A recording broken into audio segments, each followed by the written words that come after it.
Kita mulai katekesi kita dengan doa dalam nama Bapa, Putra, dan Roh Kudus.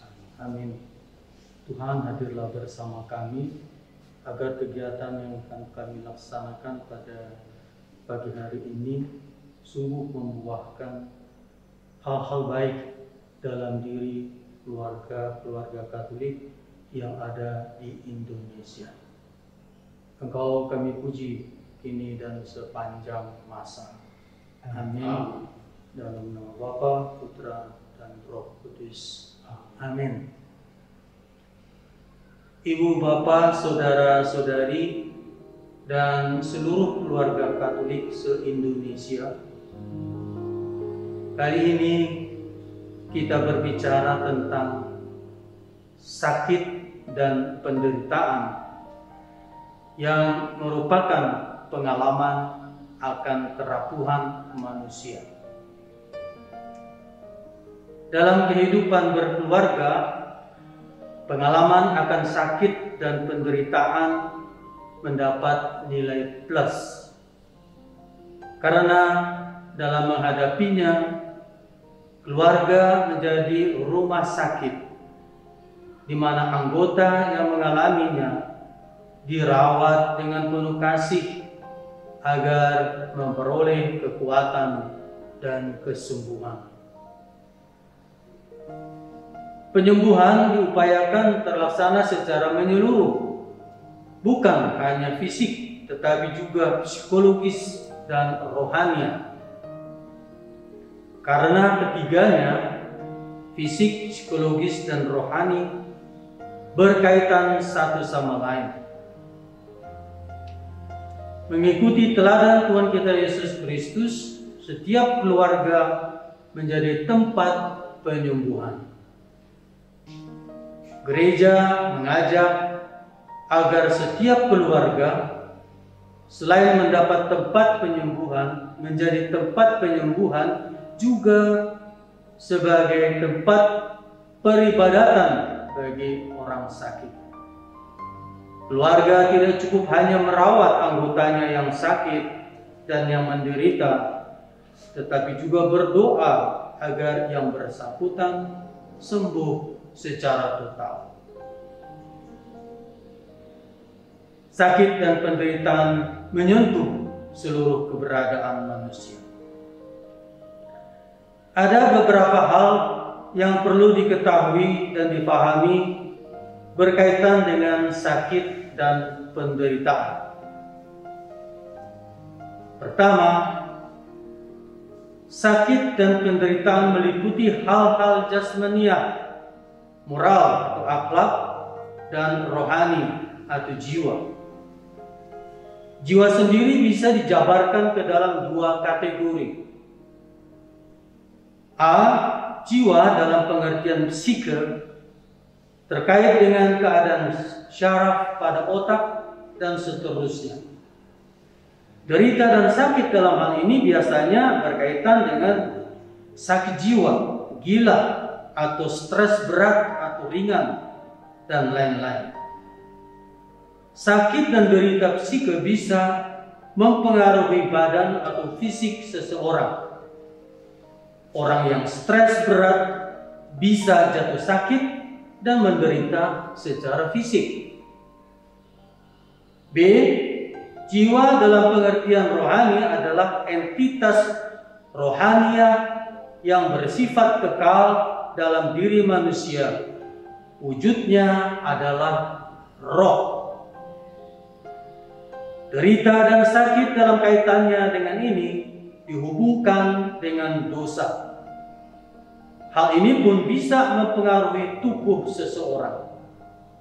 Orang berdosa merasa bersalah, tidak mampu menerima kenyataan, bisa terjatuh ke dalam penderitaan fisik. Tidak dapat dipungkiri bahwa sakit atau derita jiwa, baik dalam pengertian psike maupun roh, sangat erat kaitannya dengan penderitaan jasmania. Maka pepatah Latin mengatakan mens sana in corpore sano. Jiwa yang sehat ada dalam tubuh yang sehat. Akan tetapi bisa juga terjadi bahwa tubuh yang sehat ada dalam jiwa yang sehat. Dalam kedua pengertiannya, sehat secara psikologis dan rohania.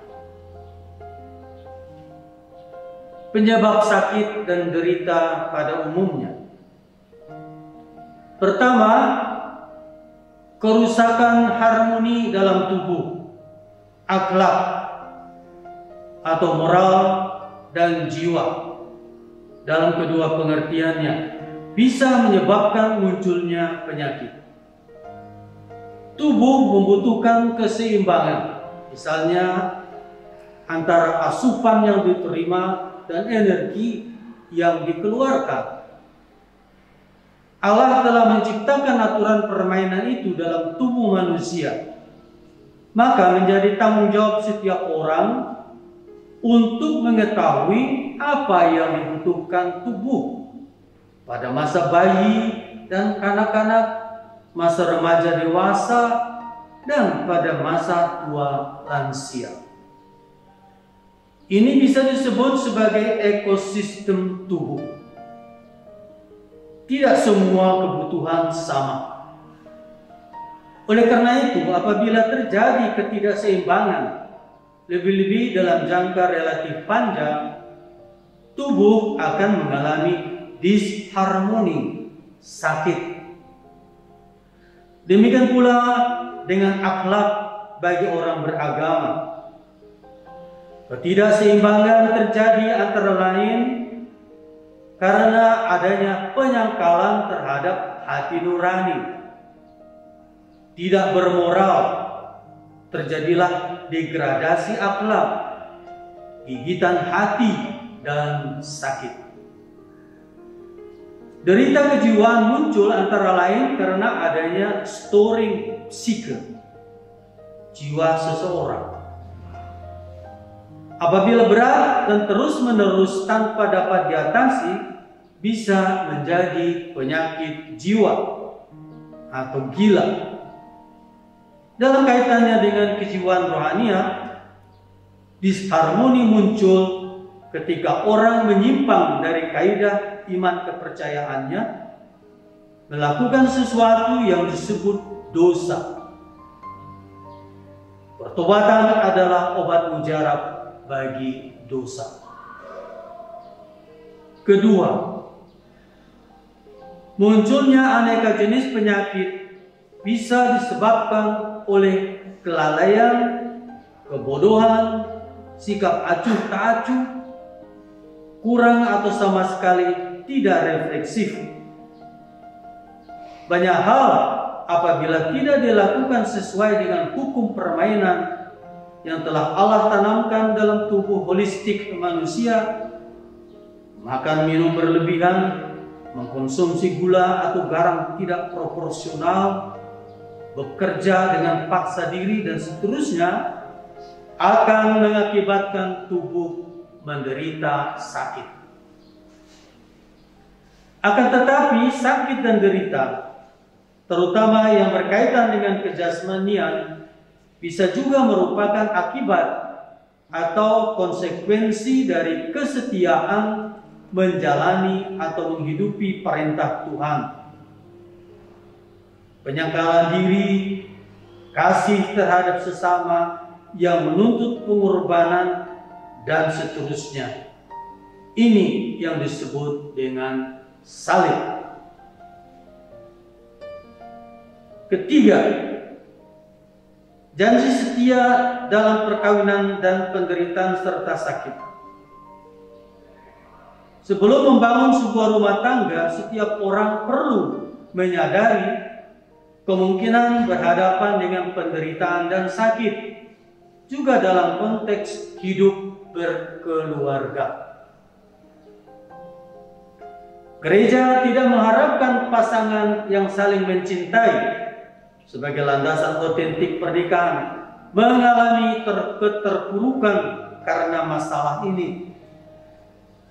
Maka, dalam pemeriksaan kanonik, setiap individu yang hendak menikah diminta kesediaannya untuk tetap mempertahankan hukum kasih terhadap satu sama lain pada saat pasangannya sakit atau menderita.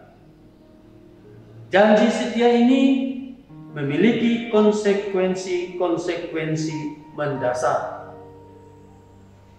A. Perkawinan diikat oleh kasih dan suami istri dipersatukan dalam kasih ini untuk seumur hidup. B. Tidak ada yang bisa memisahkan kedua insan yang telah dipersatukan oleh Tuhan dalam ikatan perkawinan ini, pun tidak oleh sakit dan penderitaan, kecuali oleh kematian. C. Ikatan kasih antara seorang ibu dan bapak dalam sebuah keluarga mencakup kasih masing-masing orang tua itu kepada anak-anak mereka. Adalah panggilan luhur orang tua untuk dengan setia memelihara, merawat anak-anak secara khusus pada saat mereka menderita dan sakit, serta mendidik mereka secara Katolik sekalipun menuntut pengorbanan. D. Terkait dengan konteks hidup berkomunitas dalam gereja, semua keluarga Katolik, bahkan setiap individu, terpanggil untuk mempraktekkan hukum kasih ini, merawat dan melayani sesama yang sakit dan menderita, karena hal ini langsung punya konsekuensi terhadap kehidupan di akhirat, sebagaimana dikisahkan dalam Matius 25 ayat 31 sampai 46. Di situ dikisahkan Tuhan menuntut pertanggungjawaban dari setiap individu pada saat memasuki fase akhirat. 4. Hukum kasih dan penderitaan serta sakit. Penderitaan dan sakit adalah bagian dari kemanusiaan. Kemanusiaan yang dimaksud adalah kemanusiaan yang rapuh sebagai akibat kejatuhan manusia pertama ke dalam dosa, sebagaimana dikemukakan dalam Kitab Kejadian bab 3 ayat 14 sampai dengan ayat 19. Setiap penderitaan dan sakit bisa menjadi kesempatan bagi orang lain untuk mengungkapkan kasih ilahi manusiawi sebagaimana diajarkan dan dihidupi oleh Yesus Kristus Tuhan kita.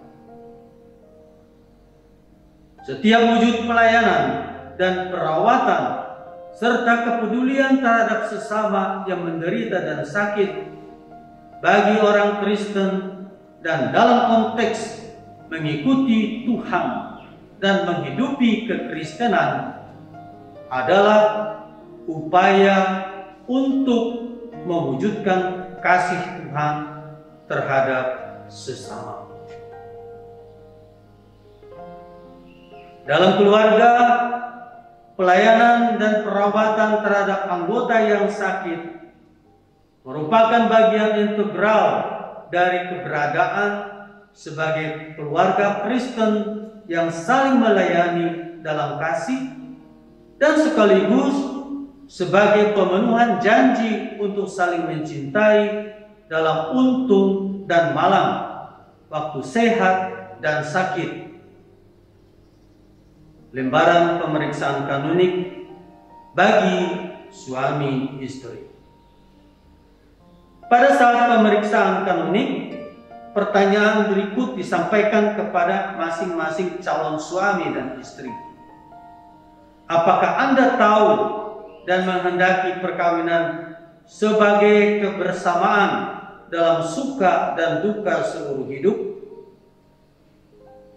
Kanon 1055 ayat 1. Maka perjanjian atau vedus perkawinan dengannya seseorang laki-laki dan seorang perempuan membentuk antara mereka persekutuan atau konsorsium seluruh hidup yang menurut ciri kodratinya terarah kepada kesejahteraan suami istri atau bonum conjugum serta kelahiran dan pendidikan anak antara orang-orang yang dibaptis oleh Kristus Tuhan diangkat ke martabat sakramen. Persekutuan seluruh hidup menunjuk kepada keutuhan hidup berkeluarga dalam suka dan duka itu. Tujuannya tidak lain agar pasangan yang bersangkutan sungguh mengalami buah kasih, yakni kesejahteraan lahir dan batin. Bisa saja penderitaan dan sakit secara fisik atau secara psikologis tetap bertahan sampai ajal menjemput. Seorang suami atau istri mengalami dikuatkan, diteguhkan, dan dibahagiakan karena kesetiaan pasangannya melayani dan menemaninya dalam perjalanan derita itu. Tanggung jawab kesetiaan menemani satu sama lain. Oleh karena itu, bagi suami istri merupakan bagian integral, konstruktif, kodrati dari persekutuan antar mereka. Disitulah teruji apakah pasangan tersebut sungguh saling mencintai satu sama lain, setia sampai akhir dalam suka dan duka.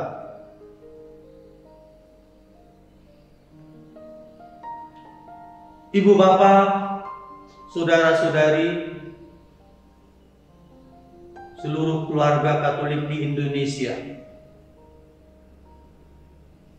kesulitan, kedukaan, kelelahan raga atau sakit bisa juga diakibatkan oleh aneka masalah lain.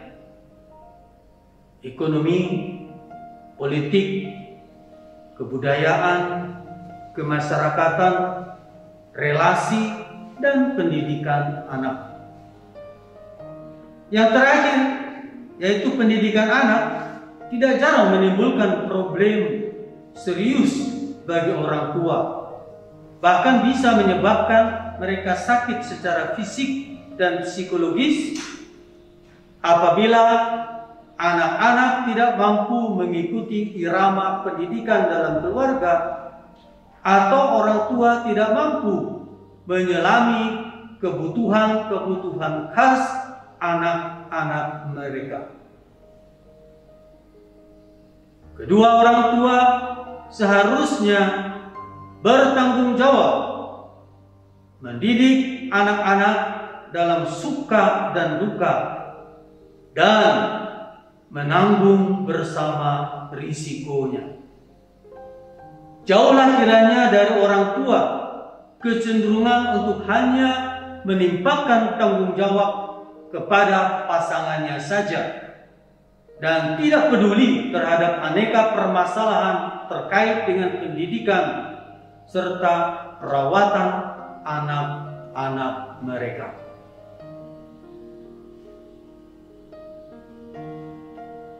Kesimpulan,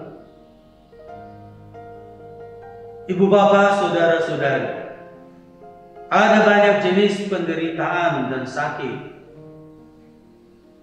Menurut kitab suci, semuanya berawal dari kejatuhan manusia pertama ke dalam dosa.